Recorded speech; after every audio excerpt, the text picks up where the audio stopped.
E estamos aqui para mais um dia de pílulas e a Alê fez uma cenografia, né, Alê? Aqui, ó. Ela colocou o Buda com um incensozinho. Vocês estão vendo, gente? Desce igual uma cachoeira. Aqui no ao vivo dá para dar close? Dá. Peraí. Peraí que eu quero dar um close aqui. Não consigo. Quando eu dou close, ele não vai. Aqui, dá para ver o Buda que bonitinho, ó? Aqui. Aqui, ó. Hoje temos cenografia de Buda com incenso. Bom dia! E aí, eu tava assistindo. Bom dia, Thaís. Bom dia, Cida. Bom dia, Aleficha, que tá aqui no ao vivo e também na internet. Eu tava assistindo uma palestra que a Patrícia Cândido falando que o mundo hoje se divide em duas categorias, né? Que nós temos uma bipolaridade. Metade das pessoas deprimidas, metade das pessoas ansiosas. Aí parei para pensar, falei, nossa, mas será isso tudo? Aí fui conversar com a Sandra, com a minha terapeuta, né? E aí a Sandra virou para mim e falou assim, não, isso é verdade. Ou a galera tá deprimida ou a galera tá ansiosa. Aí, eu que sou uma leiga, que eu não sou psicóloga, nem psiquiatra, nem médica, mas eu gosto de estudar as coisas da mente, né? Então, fui ler, voltei a ler esse livro que eu já li antes, que chama Ansiedade Sob Controle, de Lourdes Possato. E é sempre bom a gente refrescar os conceitos, né? Aí vou ler aqui para vocês. A primeira coisa que ela fala é que é lindo esse incensário, né? Eu tenho, a Alê tem também, só tem o problema que aquele incensozinho dele não dura nada, né, Alê? Daqui a pouquinho ele já acabou. Então, essa autora, a Lourdes Possato, ela fala sobre ansiedade positiva e ansiedade negativa. O que seria uma ansiedade positiva? Por exemplo, viajar, que é uma coisa que nós todos gostamos, né?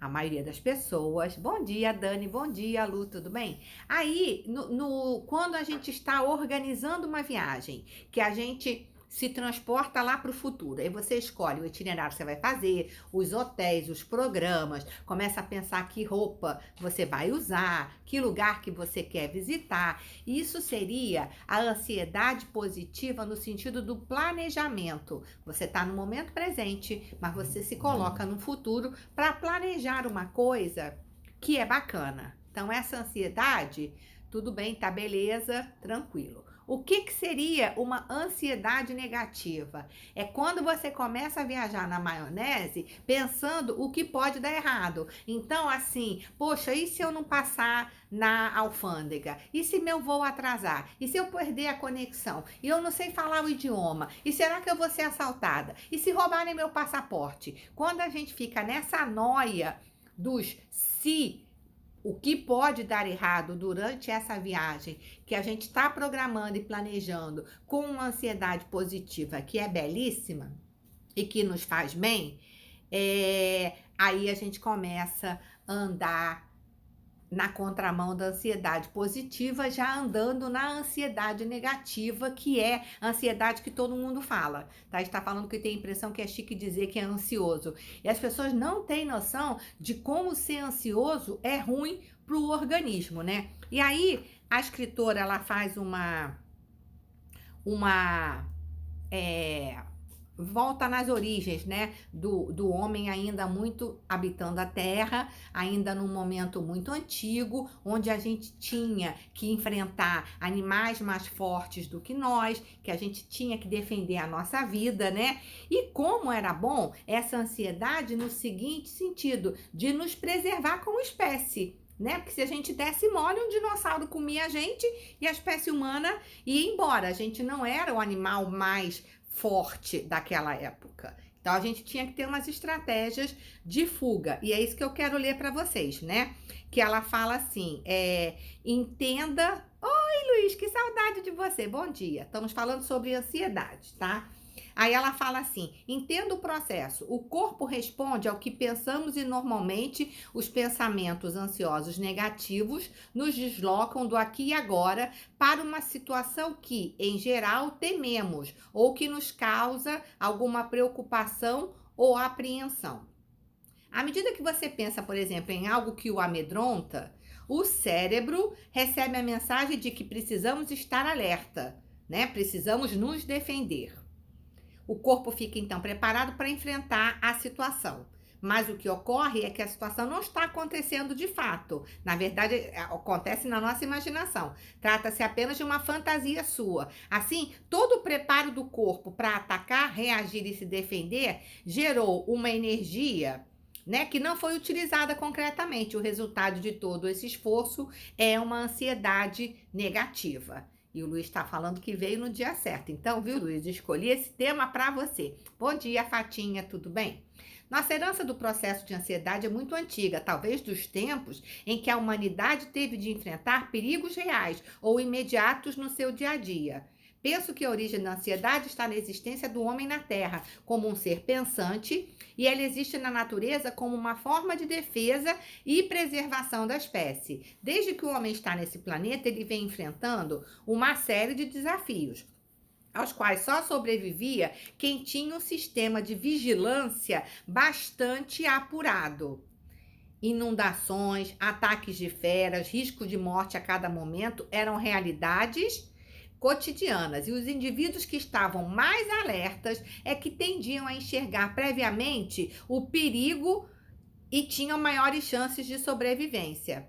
Também os considerados perspicazes e inteligentes tinham mais chances. Assim, podemos relacionar a ansiedade a quem tem uma mente ágil e perspicaz, que por meio de prever situações de risco e programar sua defesa diante delas, é uma inteligência, digamos assim, né? Essa é a herança do homem, antecipar-se, preocupar-se permanentemente com a sua integridade física, sua sobrevivência. E como resultado disso, é que trazemos desde o nosso nascimento um sistema de vigilância bastante sofisticado, que garantiu a sobrevivência de nossos ancestrais. Então, gente, é como se a gente tivesse já esse chip de antever, de prever, da vigilância, da precaução, porque os nossos ancestrais, naquela época, né, eles tinham que ter isso para sobreviver. Bom dia, Isa, tudo jóia? Os homens dessa época eram guerreiros, verdadeiros estrategistas, que tinham de lutar arduamente pela sua sobrevivência. Porém, precisavam conseguir comida em um lugar seguro o suficiente para se reproduzir e assim dar continuidade à espécie. A seleção natural favoreceu a continuação da resposta da preocupação e da ideia de luta. Como descendente de antepassados que desenvolveram essa resposta ao longo de milhões de anos, é certo que o homem moderno ainda a possua. O mecanismo de prontidão de defesa e preservação chama-se resposta de luta, enfrentamento ou fuga. E aí vocês vão reparar como isso é importante. Todos os animais, inclusive nós, temos essa resposta em nossa natureza. Um gato amedrontado, com as costas arqueadas e o pelo ouriçado, pronto para correr ou lutar. Um cão enraivecido com as pupilas dilatadas, rosnando para o adversário. Uma gazela africana correndo de um predador. Todos esses animais estão reagindo por conta da ativação da resposta, luta ou fuga. Então, ela está falando para a gente que a gente vem de um ser, né? A gente descende de ancestrais que lutaram pela sua vida, que tinham que estar sempre prevendo as situações de perigo e que tinham que tomar decisões. Ou eu vou lutar contra esse inimigo ou eu vou fugir. Então, isso tá dentro da gente. Só que hoje a gente vive dentro de apartamentos. Uma vida civilizada, né, Alê? A gente não precisa mais ficar com medo dessa coisa, né? Agora, a gente tem situações que, por exemplo, a gente tem um chefe que é uma pessoa que, por exemplo, é agressivo, maltrata a gente, etc e tal. Ele nos coloca numa situação que a gente tem que decidir se vai lutar com aquele chefe ou se vai fugir. E na maior parte das vezes, o que a gente faz? Nada. Porque ali depende a nossa sobrevivência, ali depende o pão que a gente traz para casa para criar os nossos filhos. Então, a gente mora numa cidade, no Rio de Janeiro, extremamente violenta, onde a gente sai pra rua sempre com medo, sempre de olho, se eu vou ter que lutar ou se eu vou ter que fugir. E o problema é que Quando a gente está no tempo futuro, na ansiedade, se preocupando com coisas que verdadeiramente não aconteceram, o nosso cérebro não consegue identificar se aquilo é uma realidade que está acontecendo agora ou se é no tempo futuro. E ele faz essa descarga de todos esses hormônios que a gente tem como um ser animal para se preparar para lutar ou para fugir. E no fundo, a maioria das vezes, o que acontece? Nada. O que acontece com o nosso corpo com essa descarga de todos esses elementos? Que você tem uma descarga, que é tipo, se você tem que correr, se você tem que fugir, você vai receber uma descarga para você acelerar o teu metabolismo e sair correndo. E você continua na tua mesa de trabalho só pensando assim: eu odeio esse chefe, eu queria matar, eu queria que esse homem não existisse, se eu pudesse eu tacava fogo nesse escritório, mas você não faz nada. Você fica só com essa descarga hormonal, você fica só com esse sentimento que te desgasta muito e você coloca isso nas nossas situações do cotidiano o dia inteiro. Então, olha que desassossego vive o nosso corpo físico. Não é à toa que as pessoas estão tão doentes, não é à toa que tanta gente tem pressão alta, problema de coração, colesterol, porque a gente passa o dia todo dando alertas para o nosso organismo. Luta ou corre, fica ou foge, enfrenta ou vai embora. E no final, a gente não faz nenhuma coisa nem outra. O processo da ansiedade é um processo que, quando ele é bem usado, vai ser bacana, vai nos prevenir de uma série de coisas. A gente tem sim que planejar, a gente tem sim que se colocar no futuro e fazer uma programação e traçar metas, etc e tal, mas a gente não precisa e não deve, em nome da nossa saúde, ficar vivendo nesse tempo futuro da ansiedade do si. E se eu ganhar na loto, aí todo mundo vai ficar com inveja de mim, todo mundo vai me pedir dinheiro, todo mundo vai querer que não sei o quê. Você nem jogou e já tá com essa ansiedade toda do e se. Então, como que a gente deve combater essa ansiedade de estar sempre no tempo do futuro, pensando, planejando e dando essas descargas absurdas no nosso corpo, que isso só vai conseguir adoecer o nosso corpo físico, né? Um gato, por exemplo, dentro de casa, ele não vai ficar se eriçando todo porque tá pensando que se não vai ter o jantar dele. Ele só vai ficar eriçado se entrar um rato, se entrar um animal, se entrar um cachorro, se tiver uma briga. Aí ele vai fazer aquele movimento todo dele se defender. Caso contrário, ele passa o dia todo ali tranquilão na dele. Por que a gente não consegue, né? Então, essa é a pergunta que a gente tem que se fazer. Como é que eu me ancoro no momento presente? Como é que eu consigo viver o meu dia a dia sem ficar nesse e se? Porque esse e se é que enlouquece a gente e enche a gente de ansiedade, que só faz mal para a nossa saúde, para o nosso cérebro, para o nosso corpo físico, para a nossa alma. Então, um dos mecanismos que eu acho que a gente tem que usar é a nossa fé. Porque se a gente tem a crença que Deus cuida de mim, Deus me ama, Deus habita em mim, eu sou uma centelha divina do Mestre Jesus, vai acontecer o que tiver que acontecer.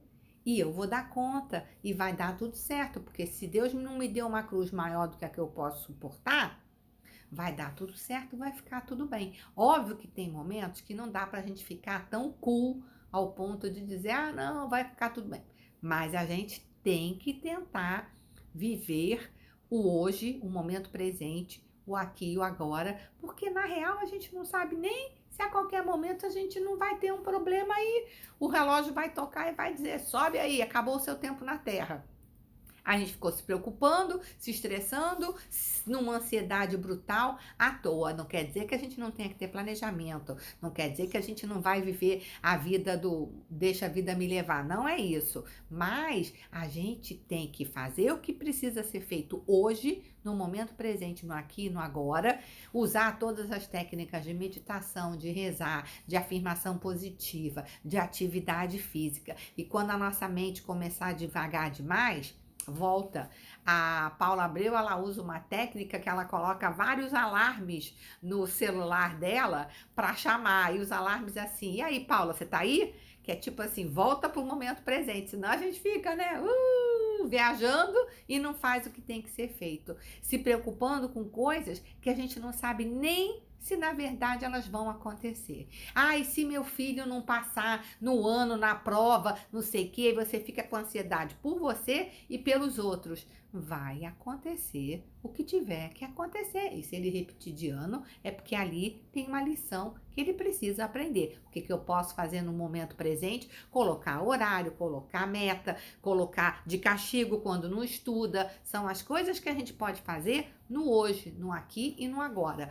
Mas a gente não pode deixar a nossa mente devagar no tempo futuro, das possibilidades do e se, porque isso é destruidor para a nossa saúde. Isso o nosso cérebro não consegue entender que não está acontecendo. Quando a gente entra nessa vibe de pensamentos negativos e de coisas ruins, primeiro que a gente acaba atraindo isso para a nossa vida. A gente plasma esse pensamento e é isso que a gente vai trazer. A Aline está falando no final, no final do dia, estamos estressados de tanto sem sair do lugar. É exatamente isso. E não faz o que você teria que fazer hoje, que era a sua programação de hoje, que era fazer A, B, C, D, E, F, G, H, I, para poder chegar no dia de amanhã do jeito que você quer. Então, era isso que eu queria falar com vocês sobre ansiedade. Vale a pena pesquisar. O livro eu recomendo, depois eu vou dar um print nele para quem tá na minha lista de transmissão. É um livro muito fácil, tipo assim, para leigo mesmo, né? Eu que não entendo nada, que não tenho formação de psicologia, nem de psiquiatria e tal, você consegue entender. Ela exemplifica de um jeito muito simples. É aquela coisa, a gente sempre tem que colocar uma luz no que a gente não conhece para a gente se perceber. A gente tem que entender por que eu me sinto assim, o que está acontecendo, o autoconhecimento que a gente fala sempre aqui. Para ir para a espiritualidade, a gente passa pelo autoconhecimento. O caminho nosso de conexão com Deus, com o divino, com o mágico, passa sempre pelo fato da gente se conhecer, saber nossas virtudes, saber nossos defeitos e se corrigir, porque é essa reforma íntima que a gente precisa fazer para poder chegar um dia, ganhar o diploma de Deus de Espírito Perfeito. Então, vamos falar sobre ansiedade, vamos consultar o que é ansiedade, vamos vigiar se não estamos muito ansiosos, entender o porquê, porque aí a gente pode combater o inimigo. Quando a gente sabe quem é o inimigo, a gente consegue combater e consegue continuar na nossa estrada aí evolutiva. Era isso que eu queria falar para vocês, uma quinta-feira de chuva, mas estamos aqui firmes e fortes, rumo à nossa evolução, né? Ale já comeu seu pãozinho, né? Ale comeu pãozinho, eu comi minha omelete, né? Escolhas, né? Ale tá magra, eu tô gordinha, eu não posso comer pãozinho. E vambora. E é isso aí, gente. Uma boa tarde para vocês, uma boa quinta-feira. Fiquem com Deus. Beijo, Ale, beijo, Kiko. Luiz, que bom que você entrou hoje, que era o seu dia. Jucunha, beijo grande. Isa, Fatinha, Thaís, Lu Haddad. Lu, hoje sai nosso cafezinho? Me liga aí pra gente combinar. Dani, que bom que você esteve com a gente aqui. Cida e Ale Fischer. E a galera do Reprise, vigiar e orar. E é isso aí. A galera do Reprise, um beijo enorme. Nos vemos amanhã, sexta-feira. Uma quinta-feira aí com ansiedade sob controle. Beleza? Beijo grande, meninas e meninos. Fiquem com Deus. Até amanhã.